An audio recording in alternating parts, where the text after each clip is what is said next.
Nutrition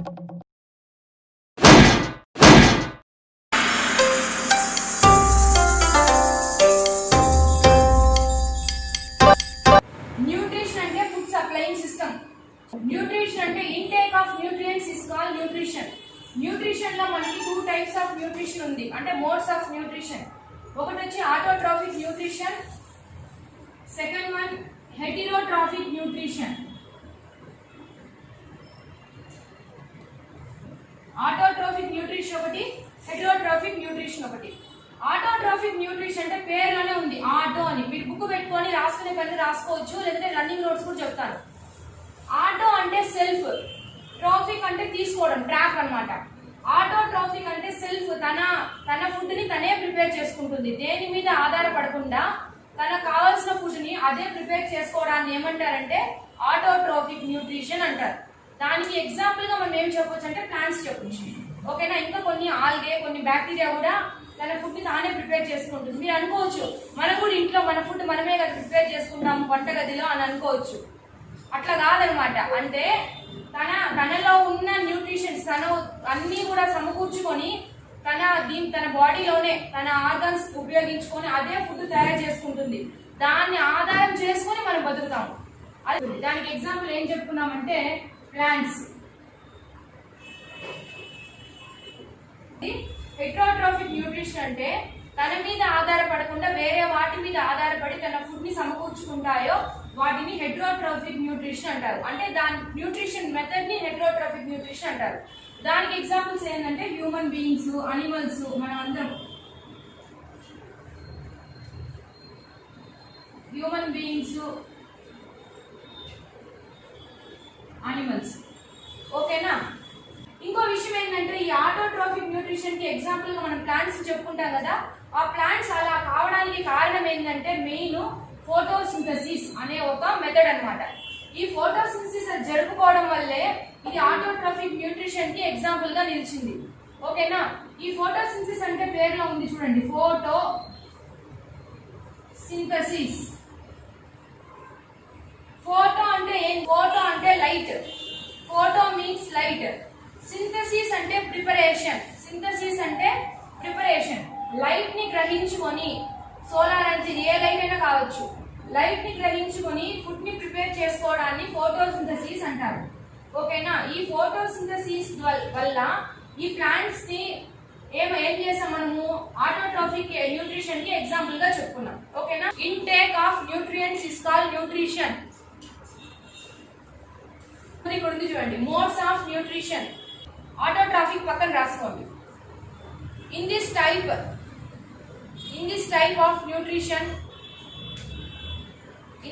of nutrition,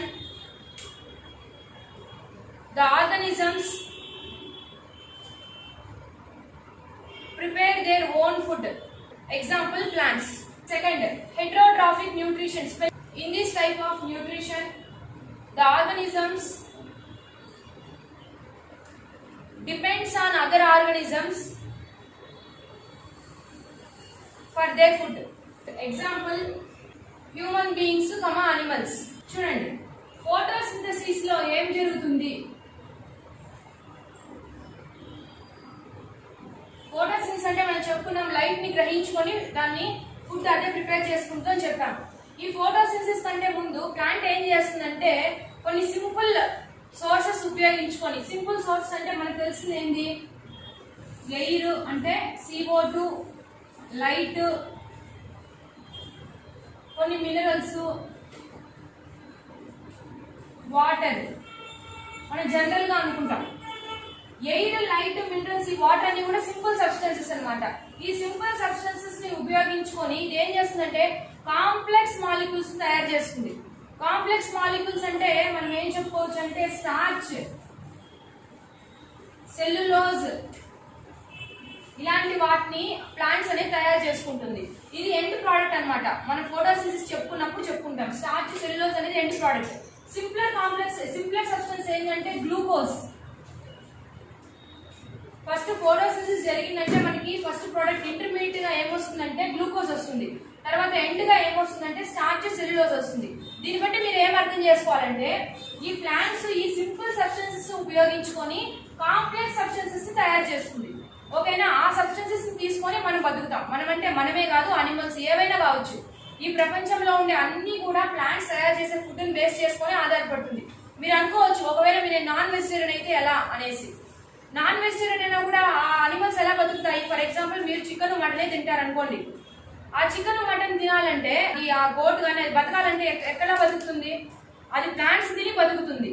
ఆ బతికేదాన్ని మనం తినేసి మనం బతుకుతాం అనమాట. అంటే ఇండైరెక్ట్ గా మనం దేని మీద ఆధారపడుతున్నాము? ప్లాంట్స్ మీద కదా ఆధారపడుతున్నాము. అది విషయం.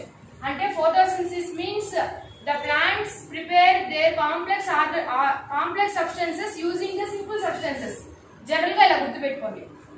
లైఫ్ ప్రాసెస్ అంటే మనము మన తల్లి గర్భంలో పిండంగా ఏర్పడినప్పటి నుంచి, అంటే వూమ్ లో మనము ఎంబ్రియోగా ఫామ్ అయినప్పటి నుంచి మనం చనిపోయే వరకు మన బాడీలో జరిగే మొత్తం ప్రాసెస్ అన్నమాట. అంటే స్టార్టింగ్ మనము ఒక తల్లి గర్భంలో బీజంగా పడినప్పటి నుంచి మనం చనిపోయే వరకు మన బాడీ మొత్తంలో జరిగే ప్రాసెస్, లైఫ్ లాంగ్ జరిగే ప్రాసెస్ ఏమంటారంటే లైఫ్ ప్రాసెస్ అంటారు. ఫర్ ఎగ్జాంపుల్ రెస్పిరేషన్ కావచ్చు, డైజెషన్ కావచ్చు, రీప్రొడక్షన్ కావచ్చు, ఇవన్నీ కూడా ఎక్స్క్రీషన్ కావచ్చు, బ్లడ్ సర్క్యులేషన్ కావచ్చు, ట్రాన్స్పోర్టేషన్ కావచ్చు, కోఆర్డినేషన్ కావచ్చు, సర్క్యులేషన్ కావచ్చు, ఇవన్నీ కూడా ఏంటంటే లైఫ్ ప్రాసెస్. ఇవి ఎప్పుడు మనకి ఆగిపోయినా కూడా మనము బతకడం అనేది జరగదు. అవునా కాదా? అలా ప్లాంట్స్ లో కూడా లైఫ్ ప్రాసెస్ అనేది ఉంటుంది అనమాట. దానికి కూడా రెస్పిరేషన్ ఉంటుంది, దానికి కూడా న్యూట్రిషన్ ఉంటుంది, దానికి కూడా సర్క్యులేషన్ ఉంటుంది, దానికి కూడా ఎక్స్క్రీషన్ ఉంటుంది. ఇవన్నిటినీ కూడా చదవడానికి సైంటిస్ట్ కి చాలా సంవత్సరాలు పడింది. ఓకేనా, ఈ చదివేటప్పుడు వాళ్ళు చాలా ఇబ్బంది పడ్డారు అనమాట. అసలు ఏం అర్థం కాక ఫస్ట్ ఒకటి కనుక్కుంటారు, దాన్ని ట్రైల్ చూసే లోపలే మళ్ళీ అది ఫెయిల్యూర్ అవుతుంది.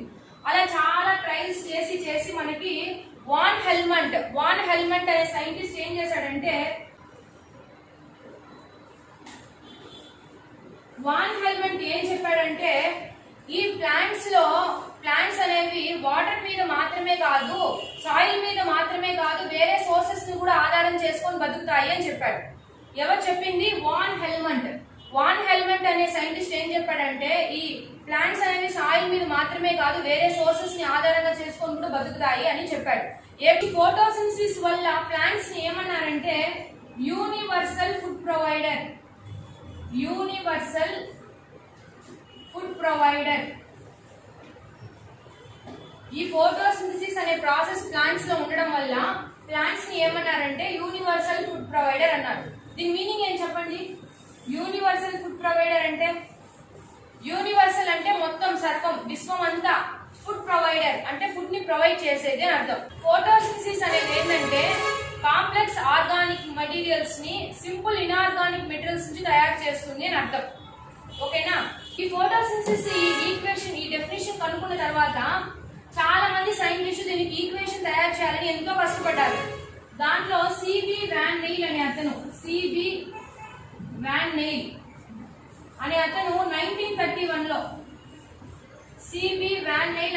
1931 లో ఒక ఈక్వేషన్ ని ప్రపోజ్ చేశాడు అనమాట. అదేంటంటే CO2 plus 2H2O gives rise to CH2O plus H2O plus O2. CO2 plus 2H2O gives rise to CH2O plus H2O plus O2 అని చెప్పాడు. ఇక్కడ CO2 అంటే కార్బన్ డైఆక్సైడ్, 2H2 అంటే 2 మాలిక్యూల్స్ ఆఫ్ వాటర్. ఇక్కడ ఏం ఫామ్ అయింది? Carbohydrate, water, oxygen. ఇది ఎవరు ప్రపోజ్ చేసిన ఈక్వేషన్? ఇది సిబి వాన్ నెయిల్ అనే అతను ప్రపోజ్ చేశాడు. ఇక్కడ ఏం చెప్పాడంటే ఇతను కార్బన్ డైఆక్సైడ్ వాటర్ తీసుకున్నప్పుడు మనకి ఏమొచ్చింది? ఇక్కడ కార్బోహైడ్రేట్ వచ్చింది. ఒక మాలిక్యూల్ ఆఫ్ కార్బోహైడ్రేట్ కి ఒక మాలిక్యూల్ ఆఫ్ వాటర్, ఒక మాలిక్యూల్ ఆఫ్ ఆక్సిజన్ అనేది తయారవుతుంది అని ఈయన చెప్పాడు. ఎవరు చెప్పింది? సిబి వాన్ నెయిల్ అనే అతను చెప్పాడు. ఇతను చెప్పినప్పటికీ కొన్ని ప్రశ్నలకి ఈయన ఆన్సర్ చేయలేదు కాబట్టి ఈ ఈక్వేషన్ ని మనం ఉపయోగిస్తున్నాం, కానీ ప్రస్తుతం ఇదైతే దీన్ని ఉపయోగించి కొత్త ఈక్వేషన్ కనుక్కున్నారు. ఓకేనా, ఈయన చెప్పిన ఈక్వేషన్ ని ఉపయోగించుకుంటూ కొన్ని కొత్త ఈక్వేషన్ ని ఇప్పుడు మనం ప్రపోజ్ చేస్తున్నాం. ఏంటంటే 6CO2 plus 12H2O gives rise to C6H12O6 plus 6H2O plus 6O2. ఈ ఈక్వేషన్ ని మనం ఇప్పుడు యూజ్ చేస్తా ఉన్నాం. ఈ సిబి వాన్ నెయిల్ ఈ ఈక్వేషన్ ప్రపోజ్ చేసే ముందు అతను ఏం చేశాడంటే ఒక పర్పుల్ సల్ఫర్ బ్యాక్టీరియాని తీసుకున్నాడు. ఆ బ్యాక్టీరియాని తీసుకొని ఏం చేశాడంటే ఈ రియాక్షన్ చేశాడు. చేసినప్పుడు అతనికి ఆక్సిజన్ అనేది ఎవాల్వ్ కాలేదు, అంటే రిలీజ్ కాలేదు ఈక్వేషన్ లో. ఫర్ ఎగ్జాంపుల్ ఇక్కడ చూడండి, లాస్ట్ చూసినప్పుడు CO2 plus 2H2O gives rise to CH2O plus H2O plus O2 కదా. ఇది కదా మన ఈక్వేషన్. ఆయన ప్రపోజ్ చేసింది ఇది. ఇలా ఆయన చేసే ముందు ఏం చేశాడంటే పర్పుల్ సల్ఫర్ బ్యాక్టీరియా తీసుకున్నాడు. ఈ బ్యాక్టీరియా తీసుకొని ఈయన ఎక్స్పెరిమెంట్ చేసినప్పుడు ఇక్కడ ఏం ఎవాల్వ్ కాలేదంటే ఆక్సిజన్ అనేది ఎవాల్వ్ కాలేదు. ఏం ఎవాల్వ్ అయిందంటే ఎలిమెంటల్ సల్ఫర్ అనేది ఎవాల్వ్ అయింది. ఎలిమెంటల్ సల్ఫర్ అనేది ఎవాల్వ్ అయింది. ఓకేనా. తర్వాత రాబర్ట్ హిల్ అనే సైంటిస్ట్ వచ్చి ఏం చేశాడంటే ఆక్సిజన్ నుంచి మనకి వాటర్ నుంచి ఆక్సిజన్ అనేది మనకి ఎవాల్వ్ అవుతుంది అని చెప్పి ఇప్పుడు మనం యూజ్ చేసిన equation C6H12O6 plus 6H2O plus 6O2 అనే ఈక్వేషన్ ని ఈయన రాబట్టాడు అనమాట. ఓకేనా. Presence of starch in leaves లో స్టార్చ్ ఉంది అని చెప్పడానికి మనకి ఒక యాక్టివిటీ ఉంది. ఫస్ట్ ఒక హెల్తీ లీఫ్ తీసుకోవాలి. లీఫ్ తీసుకున్న తర్వాత దాంట్లో ఒక టెస్ట్ ట్యూబ్ లో మిథిలేటెడ్ స్పిరిట్ ఫిల్ చేసి ఆ లీఫ్ ని దాంట్లో పెట్టి దాన్ని తీసుకొచ్చి బీకర్ నిండా వాటర్ నింపేసి ఆ వాటర్ లో ఉంచి ఆ వాటర్ ని హీట్ చేయాలన్నమాట. హీట్ చేసినప్పుడు ఆ టెస్ట్ ట్యూబ్ కూడా ఏమవుతుంది, హీట్ అవుతుంది. హీట్ అయినప్పుడు ఆ లీఫ్ అంతా కూడా ఏమైపోతుంది అంటే పేల్ అయిపోతుంది. పేల్ అంటే కలర్లెస్ అయిపోతుంది అనమాట. కలర్లెస్ అయిన తర్వాత ఆ లీఫ్ ని జాగ్రత్తగా తీసుకొచ్చి మనం టెస్ట్ చేసినట్లయితే అయోడిన్ తో ఆ లీఫ్ ఏమైపోతుంది అంటే బ్లూయిష్ బ్లాక్ కలర్ లో టర్న్ అవుతుంది. అలా టర్న్ అయిందంటే ఆ లీఫ్ లో ఏమున్నట్టు, స్టార్చ్ ఉన్నట్టు. స్టార్చ్ ఉంది అంటే ఏమైనట్టు అర్థము, ఫోటోసింథసిస్ ద్వారా లీవ్స్ లో స్టార్చ్ ప్రిపేర్ అయ్యింది అని దాని అర్థం అనమాట. అంటే ఆ ప్రెసెన్స్ ఆఫ్ స్టార్చ్ ని ఎక్స్పెరిమెంట్ ద్వారా మనం చెప్తాం. Next, factors essential for photosynthesis. Factors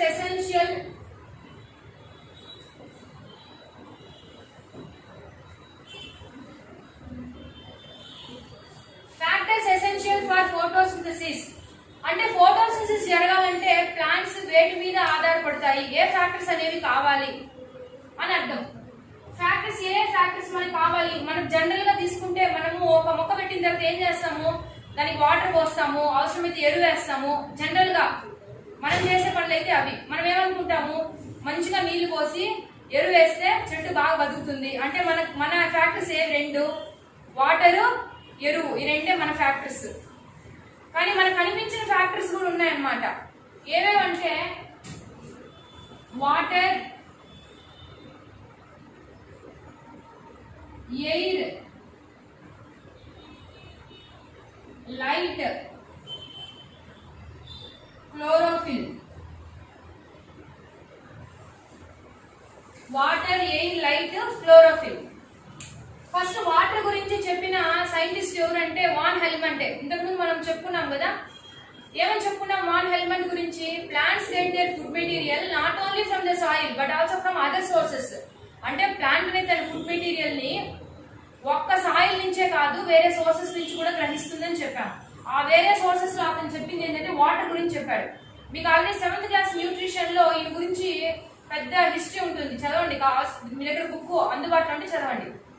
ఈయన ఏం చెప్పాడంటే ప్లాంట్ మాస్ ఇంక్రీజ్ అవ్వడానికి కారణము వాటర్ అని చెప్పాడు. మాస్ అంటే ఏంటి అసలు?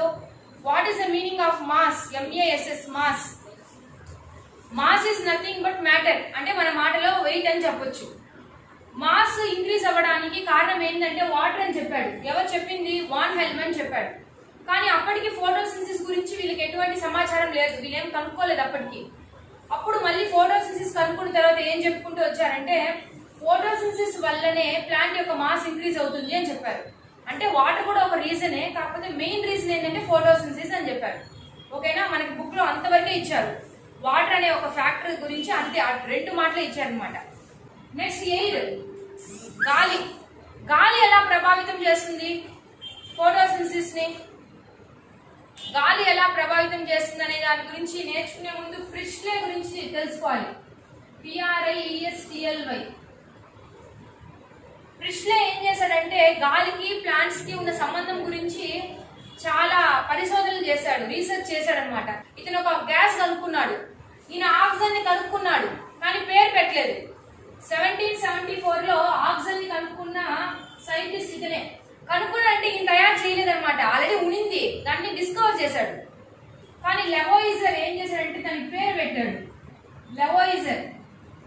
1775 లో ఆక్సిజన్ కి పేరు పెట్టాడు లెవోయిజర్. తర్వాత ఎయిర్ గురించి ఏం చేశాడంటే ఈయన ఒక జార్ తీసుకున్నాడు, ఇలా క్లోజ్డ్ జార్ తీసుకొని, క్లోజ్ గా ఉంటుంది, దీంట్లో ఒక క్యాండిల్ పెట్టాడు, అనమాట. క్యాండిల్ పెట్టినప్పుడు ఏమవుతుందంటే ఆ క్యాండిల్ కొద్దిసేపటికి వెలిగి ఏమైపోతుంది, తర్వాత ఆరిపోతుంది. ఎందుకు? అక్కడ ఆక్సిజన్ దొరకదు కదా. ఆక్సిజన్ గ్యాస్ అనేది కంబషన్ కు ఉపయోగపడుతుంది. ఒకవేళ ఆపేయాలంటే మనకి ఏ గ్యాస్ కావాలి? కార్బన్ డైఆక్సైడ్ కావాలి, అవునా కాదా? ఫైర్ ఎక్స్టింగ్యూషర్స్ లో ఏముంటది? కార్బన్ డైఆక్సైడ్ ఉంటుంది. ఆక్సిజన్ పెట్టామంటే ఇంకా ఎక్కువ వండుతుంది. ఓకేనా? ఇక్కడ ఈ గ్లాస్ జార్ లో ఈ క్యాండిల్ పెట్టిన తర్వాత కాసేపటికి అది ఎలిగి ఏమైపోతుందంటే ఆగిపోతుంది అనమాట. క్యాండిల్ ఒక మౌస్ ని పెట్టాడు, ఒక మౌస్ ని క్యాండిల్ ని పెట్టాడు అనమాట. పెట్టినప్పుడు ఏమవుతుంది? కాసేపటికి ఏమవుతుంది? ఈ క్యాండిల్ ఏమో ఆరిపోతుంది, ఈ మౌస్ ఏమవుతుంది? చచ్చిపోతుందో లేకపోతే సఫోకేట్ అయిపోతుంది. అంటే గాలి తీసుకోలేక చాలా ఇబ్బంది పడుతుంది, సఫోకేషన్ వచ్చేస్తుంది అనమాట ఈ మౌస్ కి. తర్వాత మూడోసారి ఏం చేశాడంటే ఈ మౌస్ తో పాటు ఒక పుదీనా చెట్టు పెట్టాడు, మింట్ ప్లాంట్ అనేది పెట్టాడు అనమాట. ప్లాంట్ పెట్టినప్పుడు ఇక్కడ ఏమవుతుంది?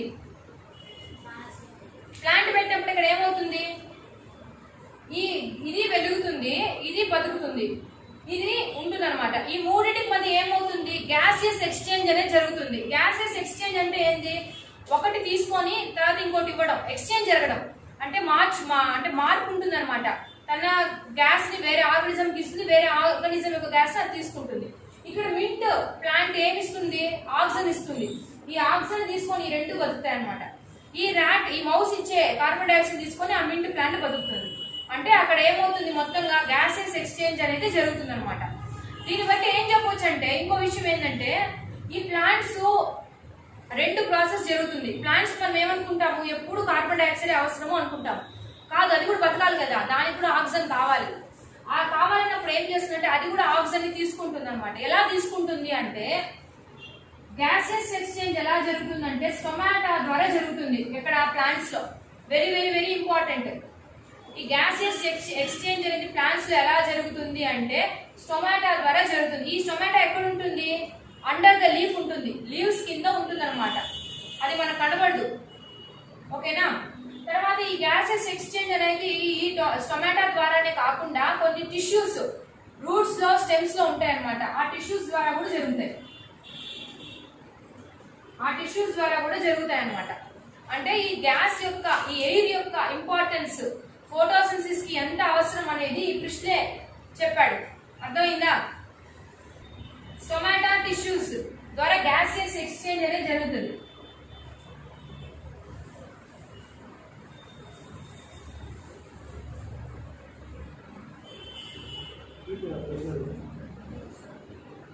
గ్యాసెస్ ఎక్స్చేంజ్ అనేది జరుగుతుంది అనమాట. ఓకేనా? ఇప్పుడు ఫర్ ఎగ్జాంపుల్ ప్లాంట్స్ కి ఫోటోసింథసిస్ జరగాలి, ప్లాంట్స్ లో ఫోటోసింథసిస్ జరుగుతుంది అన్నప్పుడు ప్లాంట్స్ కి ఏం కావాలి? కార్బన్ డైఆక్సైడ్ కావాలి.